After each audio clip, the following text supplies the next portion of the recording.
Okay, go. All right. 3, 2, 1. Hello, Internet. I feel like I've missed you after taking a week or two off. Right, time? Isn't that what it was? Well, it's 1 week last week, and I'm sure there's going to be a week in the near future.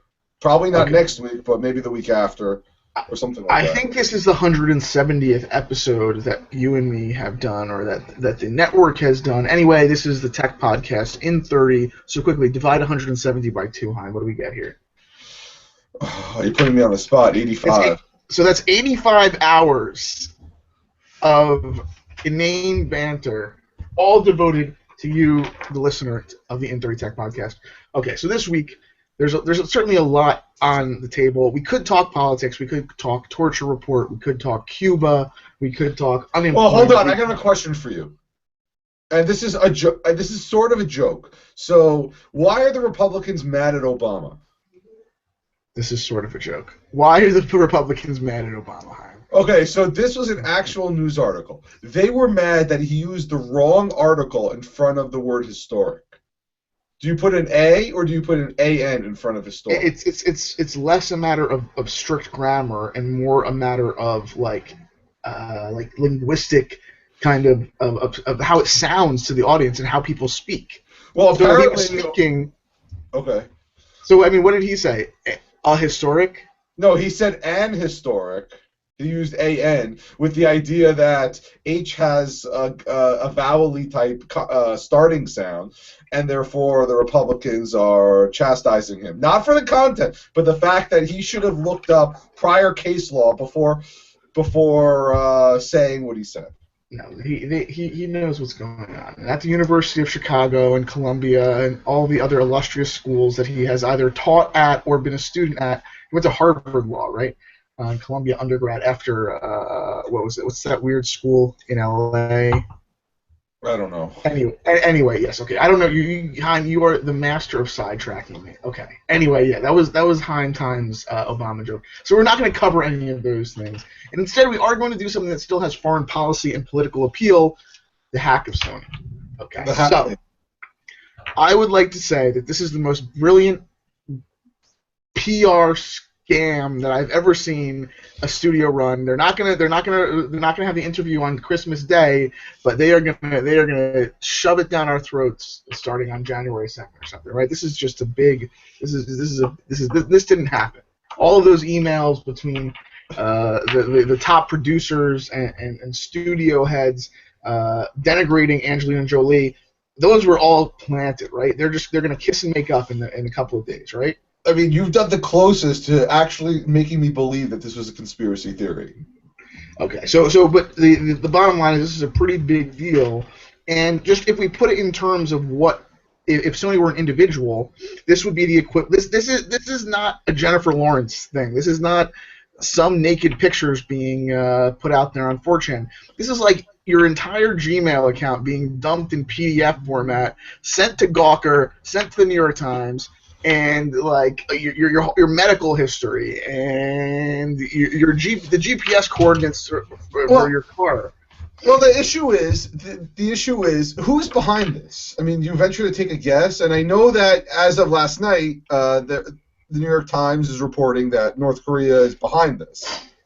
So the New York Times is reporting it, and media at large is, and it is an official proclamation from the federal government, right? It's FBI investigators that have determined this. So, yeah, North Korea is behind it, and let's just take those words as being true, right? You have to think about what that means.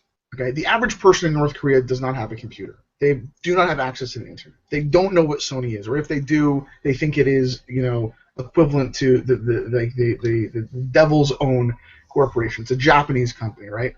So if North Korea is behind this, who in North Korea even comes up with this idea? Who in North Korea is so attuned to what's going on with Sony Enterprises, Sony Media, that they know to even hack them? I don't, how does it transpire that someone in North Korea makes this happen?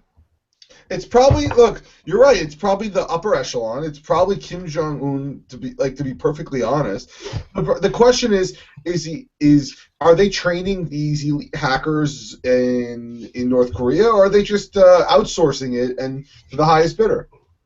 Well, I think before you get there, if you have the money, and of course, North Korea is morally bankrupt perhaps, but they've got money to spend on slave labor camps and torture devices. So they've got money there. If they want to pay someone to do this, they can do that. They can outsource it to China or whomever. But I still think it's a more interesting question. Like, how does it happen that this is the target, or was the door already open that or did someone at Sony say to themselves, "Hey, I used to be in IT there. I got fired. This movie is coming out. I've got a cousin who's half Korean. Maybe I can sell this to someone there and sell the idea even of it." Look, I don't see. It's interesting because it's really hard to believe that North Korea has the ability to get behind this, or they really care, because like none of the North Koreans are going to see this. None of the it's just the upper people in Kim Jong-un's regime that are going to see this. And they're going to know they're going to be under scrutiny of death. They're going to be that if they side with it, they're going to die. So, what incentive do they have to do this? Do they think that the world's going to look better or worse at them?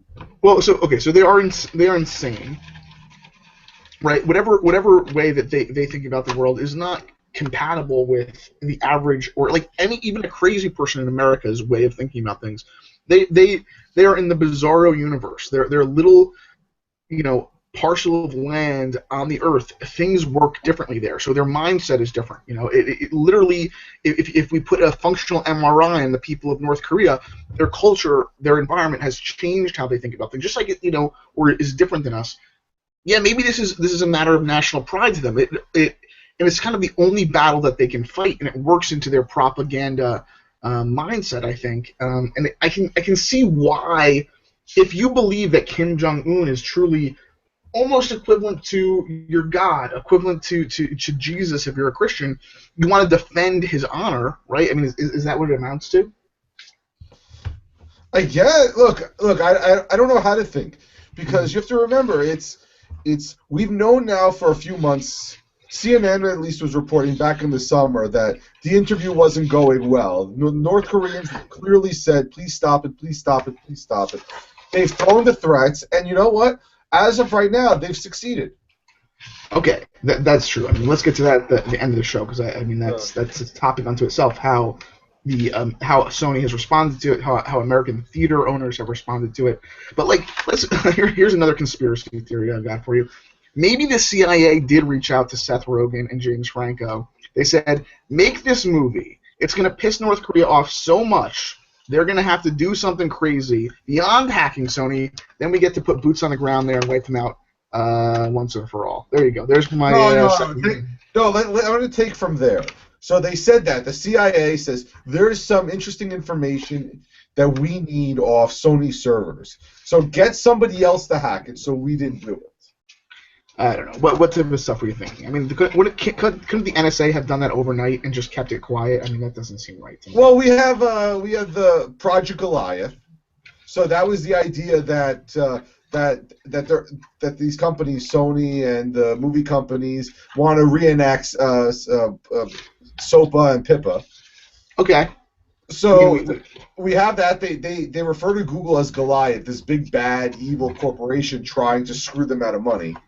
But doesn't that seem like that is a salient point, like on Reddit and to us? But that is like, you're kind of reaching to think that is the overall impetus for this thing. I mean, doesn't that strain credulity to think that that's really like the basis of it? I mean, we know that Sony is against any sort of freedoms on the internet. They want to be able to control their content and make sure nothing gets out. And the person that's allowing this to happen is Google. And they know that they can't fight Google. So if they can fight them in a different way, maybe someone at Sony had some sort of smarts to say, you know what, we can't fight them money-wise. We can fight them by trying to, I don't know, put some bad PR in their camp. I don't know. I mean, look, so we could say that is North Korea relationship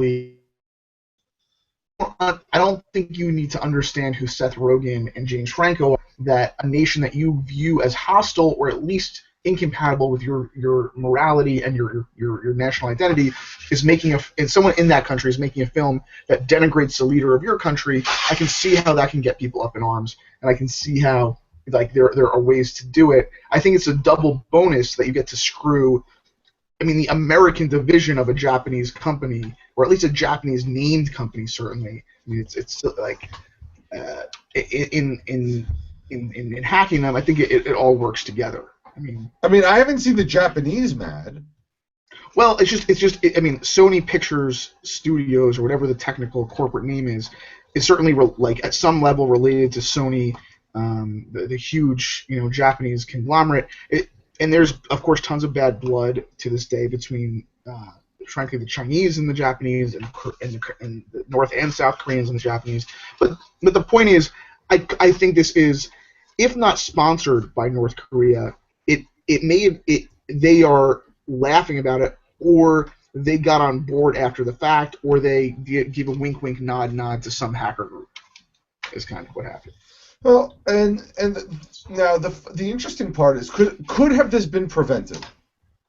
Okay, I mean, this depth of the hack, and as sophisticated as it was, there must have been tons of signs if you were doing penetration testing. I mean, all of the signs point to a computer in Bolivia that was used for another hack being used here. There must have been signs on the network, and apparently there weren't even sufficient backups to like, get everything under control. Yeah, the answer is I think that it could have been mitigated, a lot better. Well, I mean, we're starting to hear that this was done wrong and this was done wrong, and yes, Tom and I yell and scream and bitch about this all the time. But the question is, does the average company, take Sony or whoever, for example, could have this been prevented? Yes, you could have said all email must be encrypted from workstation to workstation. That's untenable. That will never happen. So take all that out. Could it have been prevented in the way that maybe we saved some of the stuff? Well, that's what I'm saying. It could have been mitigated, but when you have, like, not even, these are talented people, certainly at some level, that created the hack. If they have, it's just like kind of like when you go in a hostage situation. If you have a knowledge of how the building is laid out, and you have a key to a couple of the doors, and you've been there before, or you've trained on it, and you design a plan of attack based on all of your prior knowledge of where you're going into, you're going to be a lot more effective at getting the payload, at getting the hostage out, And in this case, I think that it's going to turn out that the big error was that someone who was in Sony's IT division, their password was on a sticky note, or they went to Seoul and they happened to be targeted by a seemingly South Korean prostitute who was actually a North Korean counterinsurgent spy type woman, and she, installed something on his corporate BlackBerry or something, and they got his password that way, or whatever it is. There's going to be at least a hole that was human based, that came together so that when these hackers developed their method, they knew what was going on inside Sony. Not so unlike how Stuxnet worked, where there was intelligence about what hardware the Iranians were actually using to manage the uranium, and that was what made Stuxnet so effective. I think there's something to be said about somebody on the inside, because I mean, yes, you could say Sony made this movie and we're going to target them specifically, but I think there's somebody that knew the lay of the land and knew what to attack, like you said, the vector to attack. But I guess I'm going back to the point where, like you said, it's some sort of nationalistic pride that they're making fun of your country, and you feel the need to defend it. But I'm looking at it as, who really cares? You're talking about in the way that the United States itself didn't get screwed here. That two stoner actors movies didn't. Movie wasn't released. I mean, is that what you mean by who really cares, or who really cares when a nation that you view as hot? If Iran made a movie that was like called Kill Obama. I mean, or not Iran, because America didn't make this. The United States didn't make this movie. You know, like it was made by citizens of the United States and directed by them and written by them. But like, if someone in Iran or in North Korea, I mean, it's probably a better way to look at it at this point, made a movie like this about Obama. I mean, you know, I guess who does care? It's again, they probably, if you go to Iran or you go to North Korea, they probably have movies on how they're better than us. We just don't see it. So there is a point that I like I think it's tough to just even get into that mindset and get into that. Kim Jong-un is North Korea. He's their deity. He's not their commander in chief. He's their god more than he is their president, and he's not even their dictator. He is their lord and master there. Yes. So attacking it's kind of equivalent to attacking Muhammad or Jesus, really, right? I mean, isn't that a better way to look at it? I guess here's the thing. We're arguing over a movie which seemingly looks awful. If I were behind this movie, I would be so proud. Honestly, I would be just like, and I bet you I would be gushing that this was the reaction. I mean, just would, you know. Did you see Team America World Police? I mean, I've seen it on like comedy. I think Comedy Central aired it with profanity, right? That was like one of the big things. That was the first time that shit was allowed on the air or something like that. Yeah, so I've seen parts of it. I like the South Park guys. Yeah. Yeah, look, they did a really good job. I mean, overall the movie was awful, but they did a really good job if you take the account that it's going to be an awful movie to begin with. Here, I think it's that, and they knew it was awful. Here, I think you have more of a. I mean, I think Pineapple Express is an okay movie. Maybe it was a little like the slapstick violence was a little much, but it was okay. Dude, Where's My Car was okay. Really? I mean, like. Yeah, really. So I'm going by the idea that we don't have an Academy Award winner here. The issue is, it probably would have faded into the sunset. Remember that they're going against The Hobbit and some other like really important movies opening up on Christmas Day, and here you have the drunk guys version, the drunk guys hangover movie that was probably going to make like $20 million, and that was it. Nah. Look, it has James. I mean, I don't know why Seth Rogen has to be in every damn movie known to man. He is supposed to be Steve Wozniak, by the way, in Jobs, according to the leaked emails. By the way, Jobs is now, of course, it's a Paramount property, I think. Anyway, I don't know why you're saying that the movie would have been nothing without this. I think it still would have been something. I mean, I like the premise. I think the premise is funny. Oh yeah, and it's gonna be funny, but is it one of those movies where the previews give you all the comedic value and then you have to sit through 90 minutes of? I think that yes, yeah.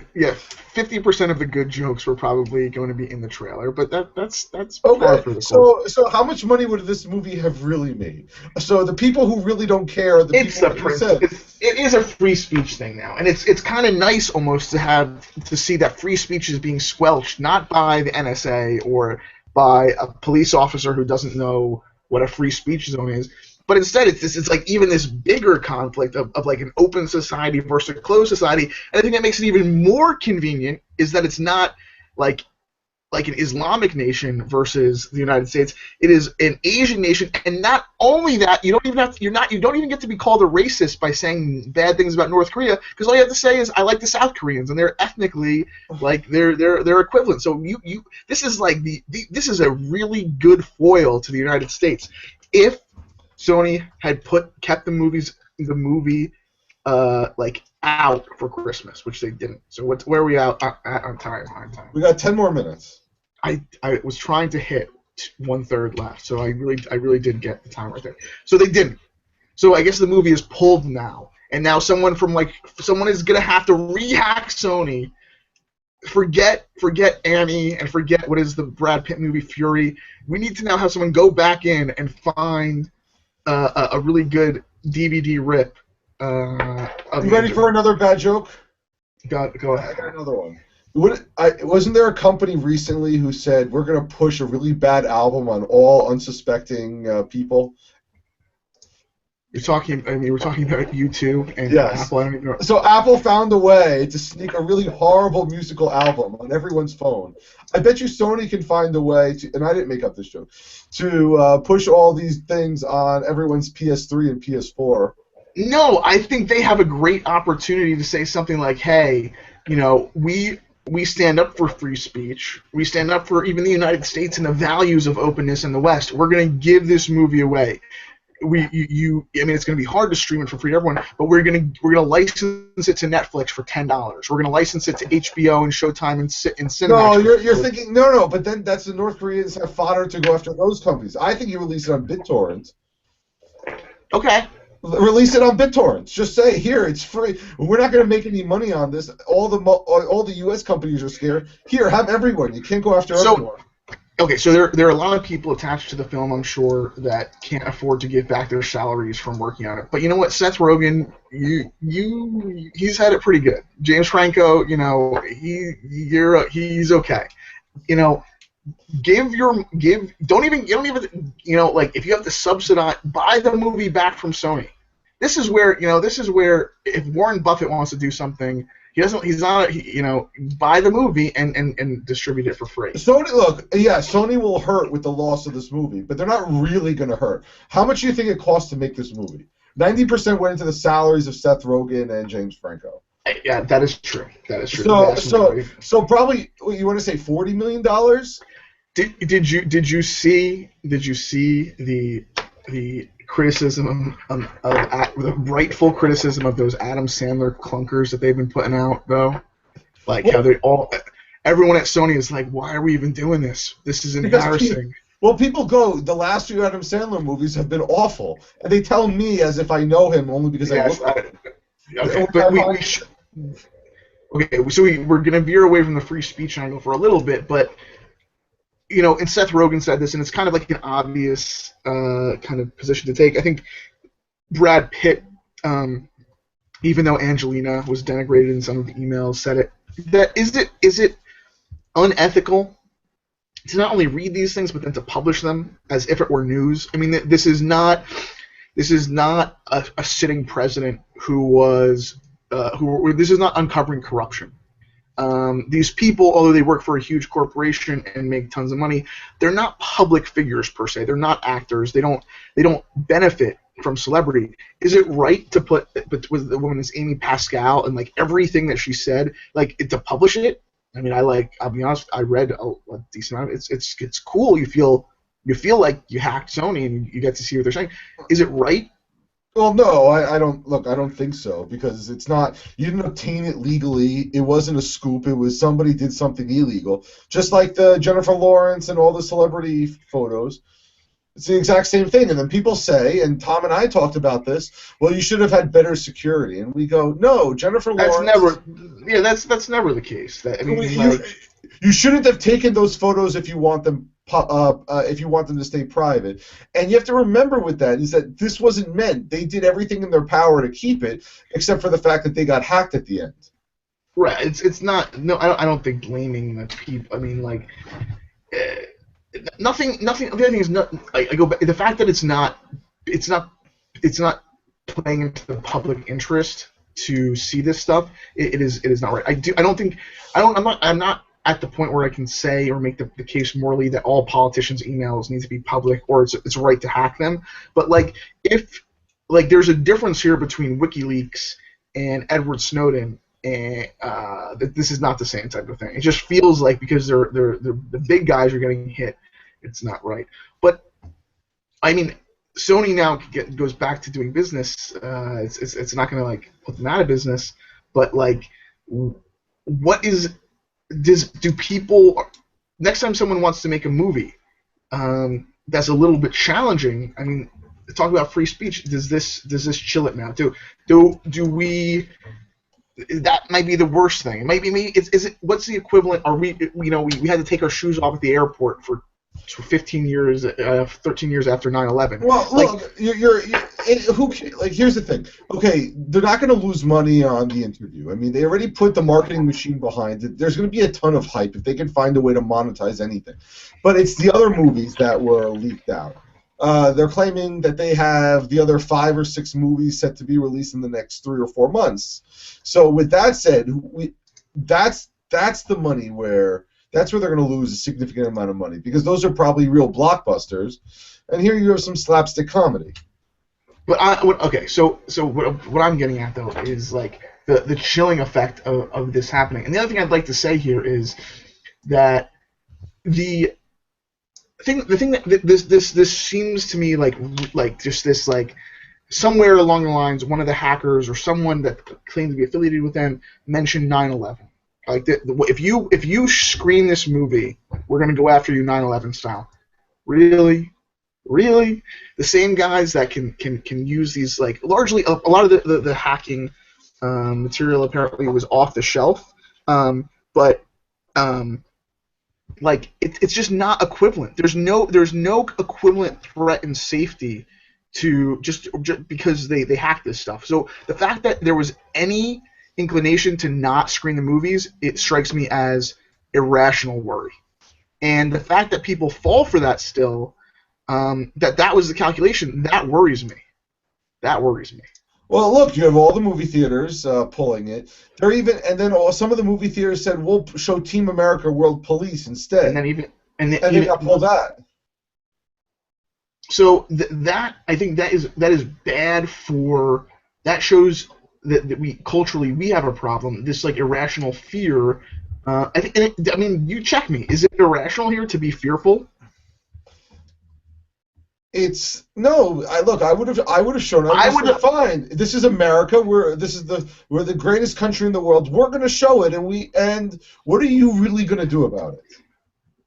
Would you now? I don't see movies on Christmas because I go to Christmas. I do Christmas on Christmas. But like I would like to see this movie. I see it more than ever now. Yeah, and look, I don't go to movies either on Christmas, but yeah, you're right. I'm not afraid. Like I'm not afraid. That's the short answer. And you go from there. I mean, so far they've done all this internet stuff. What, they're going to hack into your email? I mean, that means you're going to have to put people on the ground, and you're going to have to 9/11 style. Apparently there was a lot of preparation for that. Well, I mean, I don't want to like make any representations to 9/11. That's the only problem. But that's what the hackers themselves do. I mean, so is this all this is what it takes to not have a movie be screened? I mean, that's what I'm getting at. That's what worries me. Or the last conspiracy theory: Sony knew that they were never going to air this, that it went a little too far, but they were going to hype it up. Okay, so there is a 28-second scene from the movie, apparently. I don't know, of Kim Jong-un's death. And by the way, who plays him? Who played him? Well, I don't know. Is there an IMDb? I mean, are we going to go after IMDb? I just think it wasn't that Asian guy from The Hangover, I guess. He's too skinny, but like it was someone. Maybe it was someone had to play him. So is this? I think that this is the beginning, though, of the end of the. I mean, hopefully it's been going on for a while. I think that maybe in our lifetimes in time, we will see the opening of, or the unification of the Korean Peninsula, and this will be looked at as like, wow, we let these guys get away with some wacky shit for a really long time, because North Korea is like. It is like a petri dish of medical illness study. I mean, it is just, you got psychosis, you got crowd mentality, you have paranoia. I mean, it is kind of like the closest thing we have to like a demented like second universe on Earth. Do you think they released those 3 Americans a couple weeks ago with the condition that the movie doesn't get released, and this is an NSA conspiracy to get it shut down? You know what? We got to give Dennis Rodman credit where it's due. He's responsible for all of this. That is he is taking care of us. He should actually be the ambassador to the new embassy that's going to open up in Cuba. That is what we need. That is what the United States needs. That is what we need. Okay, with our last 30 seconds, we're going to end on Dennis Rodman saving the world. He should have There's a chance that he had a cameo in this movie. I gotta check IMDb. Okay, this is episode something or another of inThirty. Paul was not with us. He's in Europe. Thank you for listening. And when the interview comes out, you should watch it, right? Of course. Okay, bye everyone. Bye.